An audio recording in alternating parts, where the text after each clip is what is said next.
Hello, welcome to my Minecraft tutorial. This is episode number 6, I believe, in the Redstone series. And in this episode, we are going to cover clocks and pulse circuits. So let's do clocks first. So a clock is basically where it flashes on and off. This is a 3-tick one, I believe, because redstone torches each 1 tick and there are 3 of them. But as you can see, there is some lag, so it doesn't work completely. But with longer clocks, it works better. So there are all different clocks here. I actually have a design for a cool thing using a redstone clock in maybe even next episode, but I'm not going to tell you yet. So anyway, like I said, it flashes on and off. And how you get that is you need, first of all, you need just redstone torches, blocks, and redstone, and then a mechanism component. Basically, what's happening here is let me just break that real quick. So this by default is on, and when the redstone is here, it powers this, which makes this unpowered, which unpowers that. But then this is powered because the redstone is unpowered, which powers this, and then next this is unpowered, but it happens very fast, so let's just turn that back on. So this is a very efficient way. Actually, it's a little bit more complicated than this one, and it's 3 ticks, but it still works. Now here is a 2-tick clock. It's very, very small, but it's also not very efficient, and it doesn't really work that well. And what you have to do is keep a redstone signal traveling through it. That's the hard part about this one. So just place a redstone torch and quickly break it. Like that. And then it'll travel through. However, there are many, many weaknesses. So I'll show you. There. So you can't just make it anyway. Let me show you this way. So I'm just going to make it longer. So let's try that. See? And then it actually is different every time. So let's try that.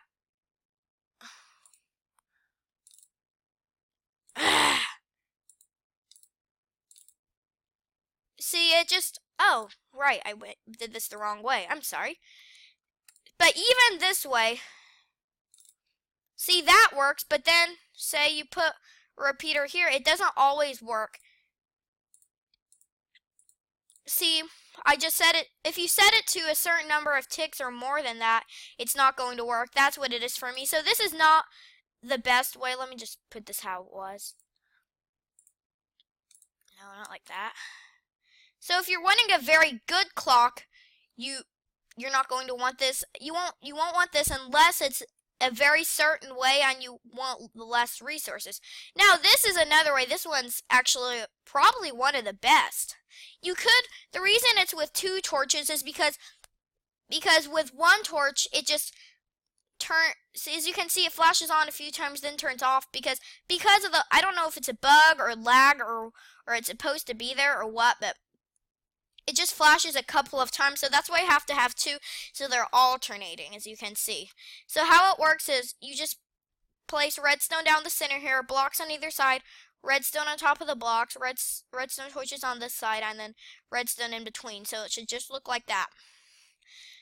And here is a very, very good way. This one I'm pretty sure is 2 ticks, and it needs a consistent power source. The way comparators work is they compare signals. Unless you right-click them, they go in subtraction mode. So if you just place one, it doesn't do anything. But then if you right-click, it goes into subtraction mode and subtracts power. And therefore, if the power source stays there, it keeps going. Now, I'm going to show you how to lengthen clocks. Is there any more clocks? Nope, there's not. So this is very short and it's causing some lag. What you can do is place repeaters, because as you know, repeaters make it longer. You can set it on more ticks. Even more,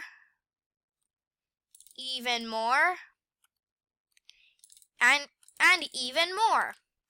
Just like that. As you can see now, it's a lot slower, but you probably don't want that. I'm just going to replace some of them and just have 1. You can also do that on the other clocks, except this one, like I said, that one is kind of wonky, I guess. That's a word. So now this is on 7 ticks, I believe. But anyways, let's go back to, well, we've covered the clocks now, actually. And we're only not even 5 minutes in, so let's just talk quite a bit about pulse circuits. So this is a pretty easy pulse circuit. So let's try it with a button first. I need a lever. Not very prepared for this. So how a pole circuit works is, let's just set this to 1 tick so it can show you.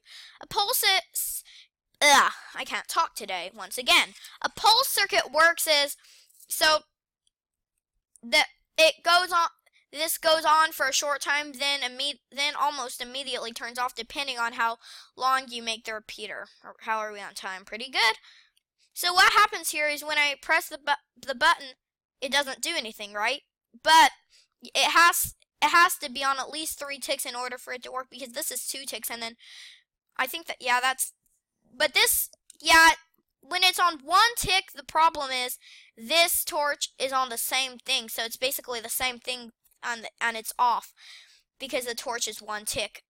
But if it's on 2 ticks, then it's really on 1 tick, but the lag causes it to not work. But if you put it on 3 ticks like that, it works. That's perfectly fine. So now what happened? So I'm going to explain to you what's happening. So this redstone is powered. This one is not, which makes this depowered because on is it takes over. Off is stronger than off. But when you press this button, it's going to deactivate this redstone torch, and it will activate that, the repeater, and this will all be deactivated, turning that on. But soon afterwards, the signal also travels through the repeater, turning this right back on. So let's see how it works with a lever. Let's do the button one more time. Let's try a lever. So on, it immediately turned off, then off, doesn't do anything.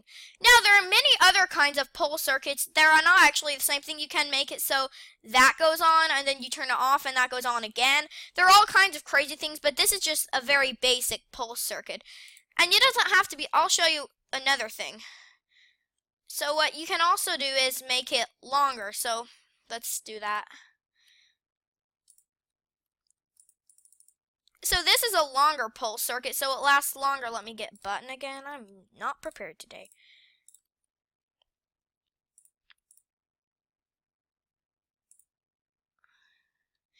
But this kind of pole circuit, as you can see, it's actually, let's see. With a button, what's happening is basically the same thing. It's just a longer, so. Same, let's see. Yep. Same thing with lever. So it's basically the same, just longer, and you can extend it as long as you want. So pole circuits are actually very useful in certain things. I actually made a vending machine once using a pole circuit. It was very, very difficult, but it was my own design, so that's always special. It was using a pole circuit, and you can't, and well, there's a complicated way using comparators, but I'm not really advanced in comparators. So let's review the clocks one more time. We don't need to review it. You know. So that's basically it for today. We covered clocks and pole circuits. And there are many other videos of more advanced pole circuits. This is pulse circuits. This is just a very basic one of a certain kind. Let me set the time to 0 so it doesn't turn nighttime while I'm talking. And then as for the clocks, these are most of them, I think. Clocks, there's really only one clock, but you can make it all different ways.